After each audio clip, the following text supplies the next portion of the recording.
पुढची बातमी. जय पवार यांचा जनता दरबार नेमका कशासाठी असा प्रश्न उपस्थित झाला.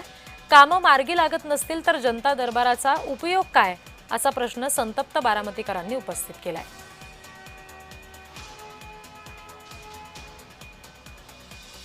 तर जय पवार यांच्या जनता दरबारासंदर्भात बारामतीकरांसोबत आमचे प्रतिनिधी नवनाथ बोरकर यांनी संवाद साधलाय. बघूया.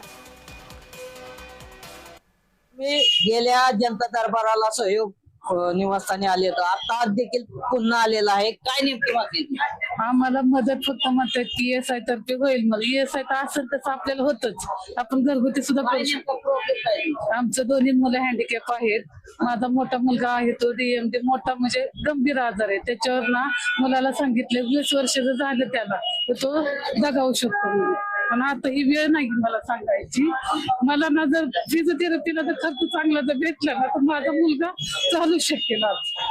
आणि या पण मुलाला जर फिजिओथेरपीचा खर्च चांगला जर भेटला ना तर हा मुलगा सुद्धा माझा म्हणजे पुढचं जग बघू. फक्त जय दादांनी सांगितलं की यांचे काय काम असेल ते करून द्या म्हणून परत आम्ही आता एकदा आलोय. जय पवार यांचा जनता दरबार जो आहे तो कशासाठी आहे हा प्रश्न जे देखील आता सर्वसामान्य नागरिकांना पडल्याचं आपल्याला पाहायला मिळत आहे. नवनाथ बोरकर, जय महाराष्ट्र न्यूज, बारामती.